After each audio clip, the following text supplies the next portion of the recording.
So the first 7 real guns that Fallout 76 needs was pretty successful.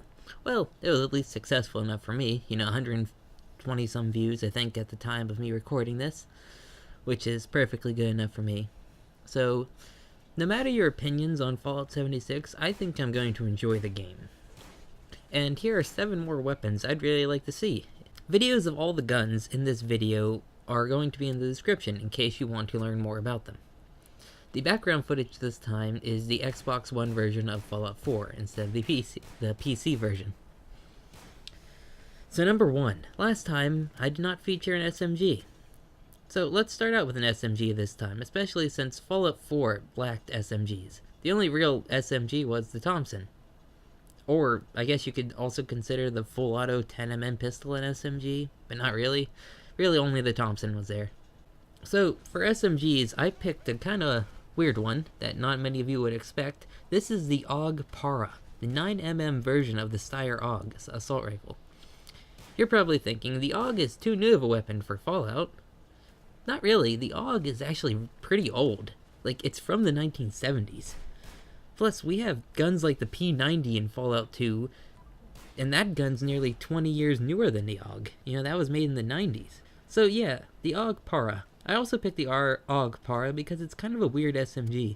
Since it's basically the same size as the regular Aug assault rifle, it just takes 9mm pistol rounds, making it kind of like a hybrid SMG assault rifle. It would probably be a late game SMG, since it would have very low recoil, very good accuracy, a medium magazine count of 32, nothing crazy like a 50 round drum, but still respectable at 32. I think it'd be a pretty interesting gun to add. Don't know if it would be in, but hey. The charging handle's on the left hand side. I know Fallout's model makers seem to like putting the charging handles on the left side instead of the right. So yeah, number 2. So let's go with a weird shotgun this time. I know I featured a pretty weird shotgun last time, the Pancore Jackhammer, but this time we're going with another weird one. This is the Winchester 1911 WidowMaker shotgun. No, it has nothing to do with the Colt 1911. This is a shotgun that was made to compete with the Remington Auto 5. You might be familiar with the Auto 5 shotgun if you play Battlefield 1. Now, I know what you're asking, and that why is it called the WidowMaker? Well, because it has a very strange way of cocking. Basically, you pull the barrel backwards. It doesn't have a charging handle. Instead, it has some knurling on the barrel, where you grab. See, the correct method of cocking the gun is to push the bolt lock button, then pull the barrel back, let go of the barrel, and now it is chambered. The incorrect way, and the reason it got its name WidowMaker, is forgetting to lock the bolt back, placing the shotgun butt first on the ground, basically facing the barrel at your face, which for some reason, back when this thing was made, people tended to do, and so when they pushed the barrel down and let go, the round would chamber and fire right into their face, killing them. And that's why it's called the WidowMaker, because when you reload it wrong, it kills you. So videos on this gun will be in the description. Like I said, videos of all the guns in this video will be in the description. So the WidowMaker would be, I'm guessing, a mid-tier shotgun. It would definitely have its advantages over a pump at the cost of recoil. You have that real fast fire rate, that boom, boom, boom, boom, boom, with a shotgun. But you're going to have a lot more recoil and about the same size magazine tube as a pump action shotgun. So that's why this would be a mid-tier gun. Like the pump action, or like double barrel and the pump action would be early game. Then you move on to like the semi, and then you can maybe get to the full auto shotguns later on in the late game. So number 3. This is a very strange weapon from a very strange place, South Africa. This weapon is known as the Neopup. Or I think its name was changed to the Ikunzi Paw. I don't know, Neopup sounds way cooler.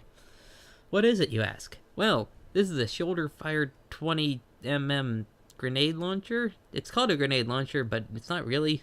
It fires weird, very short 20mm rounds that act like grenades, but they don't arc. They're just fired straight, and they use regular 20mm projectiles. I mean, it's a very strange and amazing weapon. It uses a rotary style magazine, like a Ruger 1022 22 rifle. It holds 6 shots, more than enough to destroy any entrenched position. Yeah. Obviously, this is going to be a very late game weapon, providing a lot of firepower. This is going to be less powerful than like a rocket launcher or a mini nuke launcher, you know, like the Fat Man. However, it's going to be a lot more accurate and a lot more fast firing. So, definitely a late game gun. Obviously, the recoil is going to be insane on. So, number 4, a pistol. The Colt offensive handgun. An offensive handgun, you ask? What is that? Yes, in the 90s, SOCOM was looking for what they called an offensive handgun. Basically, a handgun in 45 plus P. 45 plus P is a more powerful version of the standard 45 ACP.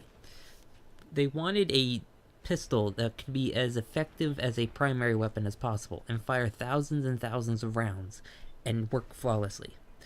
So only 2 companies tried to meet these requirements. One was HK, who won with their Mark 23. The other was Colt with this prototype. You might be thinking, why not add the HK version since they won? Well, because the Colt version looks a lot more Fallout, and the HK at Mark 23 is based on the USP-45, while the Colt version is a mix of the M1911, Colt Double Eagle, and Colt All-American. Those are some great, you know, patriotic sounding gun names, so that's why I'm going with the Colt offensive handgun. Plus, I think the Colt looks a lot cooler than the HK. The HK is based on the USP, which is like a lot more modern looking. So I think whereas the Colt offensive handgun kind of looks like older, like 1920s and 30s style. I mean, this would be a late game, maybe mid game pistol. I mean, 10 rounds of 45 plus P, well, probably going to be regular 45 in game. It's going to be nothing to laugh at in a pistol, especially since the one that was made to be used as a primary weapon almost. So number 5, the Ruger Mini 14. The Ruger Mini 14 was a smaller version of the M14. The M14 fires 308 Winchester /7.62 NATO. Well, the Mini 14 fires the same round as the M16, the 223/5.56. Now, in-game, it would be a competitor to any of the other assault rifle style guns that fire 223/5.56, like the service rifle or the R91 or the Chinese assault rifle, any of those. But it would be less accurate. The early version of the Mini 14 had trouble with accuracy because of their lightweight barrels. But they had this cool stainless steel version with a folding stock that even had a stainless steel 40-round magazine, which was used by the A-Team. This would definitely be a cool addition. Now, this might be an early to mid-game gun that might be able to compete in late game, but you'd probably want to abandon it by then. It fires the same round as the other assault rifles in game, but obviously, like I said, it would be less accurate. And it also might or might not be able to go full auto. Most Mini 14s are not full auto, except the ones sold to various militaries around the world. Very few militaries bought any fully automatic Mini 14s. So, number 6, the Chauchat, the most infamous French LMG/machine rifle from World War I. The Chauchat wasn't a terrible gun, like most people think. I mean, it was bad. It was without a doubt bad, but this was mainly due to a lot of problems. The magazines were a problem. Being chambered in 8mm Lebel was a problem. I mean, the US 30-06 version was even worse, and that had so many other problems. So you're probably asking, why would I want the Chauchat in game? Well, because it was in a previous Fallout game. Fallout Tactics, you can find Chauchats. Why? I don't know. It's not really explained. Now, Fallout Tactics has a weird place in Fallout lore. Some sources will say that it's not canon. However, events from it keep being mentioned in other Fallout games. Fallout New Vegas mentions it. Also, Fallout 4 mentions it. We can only guess how canon it truly is. I'm gonna say it's canon. So, the Chauchat would definitely be an early game type of LMG. 20 rounds is pretty small for a machine gun when it's going up against Fallout's world. And obviously that extremely slow fire rate is not helping it at all. So, this would probably be an early game gun. Like I said, you would probably want to abandon it for a proper assault rifle type gun, or maybe a light machine gun, depending on which path you want to go. You know, it would lead you to either direction.